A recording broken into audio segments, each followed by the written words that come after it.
ምድረ በዳ ዓርከይ ናይ ምድረ በዳ ዓርከይ ናይ ምድረ በዳ ዓርከይ ናይ ምድረ በዳ ወይ ወይ ወይ ወይ ወይ ህንፀይ ናይ ምድረ በዳ ዓርከይ ናይ ምድረ በዳ ዓርከይ ናይ ምድረ በዳ ዓርከይ ናይ ምድረ በዳ ወይ ወይ ወይ ወይ ወይ ህንፀይ ወይ ወይ ወይ ወይ ወይ ህንፀይ ሙኑ ሙኑ ሙኑ ዓርከይ ዓርከይ ዓርከይ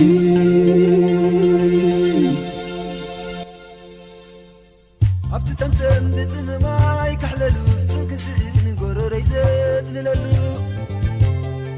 ትበረኻ በዚ ተጨኒቐ እንከለኹ ካብ ሰባት ዘርሒቐ እንከለኹ ካብ ሰባት ዘርሒቐ ንስኻ ግን ጋዓረይ ሰሚዕካ ንምርደይ ደበኺኻ ዝበልካ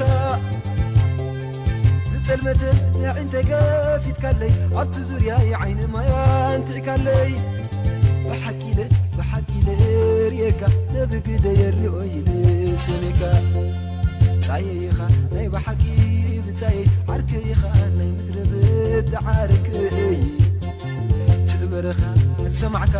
ጋዓረይ ዝኾንካኒ ድጋፍ ሓበን ክብረይ ኣይፅውዕ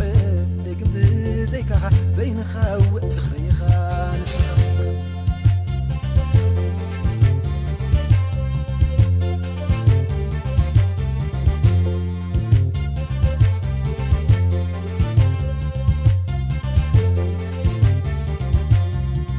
ኣብቲ መጥሙቕ ወይኒ ተቐሚጠ ስር ናይ ክዘብጥ ብፍርተ ዋሒተ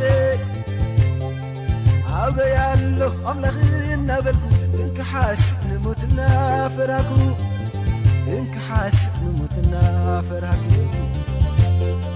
ንስኻ ግን ብድንገት መፂካ ኣድሃኻን ስመይና ተዋዕካ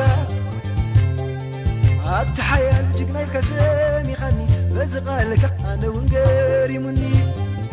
ወይኑለዩ ኣብቲ በቃ ክዝከር ካይ ክብል እሞ ልዕል ስምካ ይኽበር ፃየኻ ናይ ብሓቂ ብፃየ ዓርከይኻ ናይ ምድረ በዳ ዓርከይ ትበረኻ ሰማዕካ ጋዓረይ ዝኾንካኒ ድጋፍ ሓበን ክብረይ ኣይፅውዕ ደግም ብዘይካኻ በይንኻ ውዕ ዝኽረይኻ ንስኻ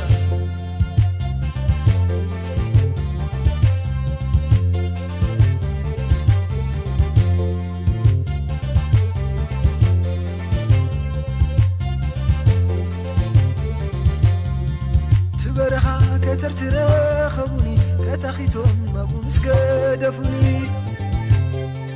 ተመነኹ ሰበይ ክረዱኒ ንሳቶም ግን ከዱ ገዲፎሙኒ ንሳቶም ግን ከዱ ገዲፎሙኒ ንስኻ ግን ነታእሙ ናዝራዊ ደበኽበልካ ንቑስለይ ከተሕዊ ሓደካን ርኢኻ በረኻ ኣልዓልካኒ ሓላለይ ባዕልኻ ዘኪርካኒ ኣብቲ ዘይትዝከር ቦታ ረዳእካን ንባእ ታልዋህ ጎይታ ፃየኻ ናይ ብሓቂ ብፃየ ዓርከይኻ ናይ ምድረ በዳ ዓርከይ ትበረኻ ሰማዕካ ጋዓረይ ዝኾንካኒ ድጋፍ ሓበን ክብረይ ኣይፅውዕ ደግም ብዘይካኻ በይንኻ ውዕ ዝኽረይኻ ንስኻ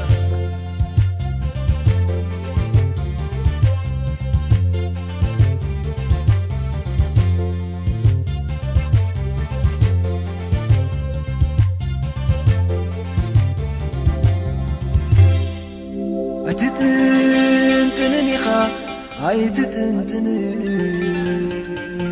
ኣይትጥንጥንን ኢኻ ኣይትጥንጥን ወኻይ ወኻይ ኣይትርስዕን ኢኻ ኣይትርስዕን ኢኻ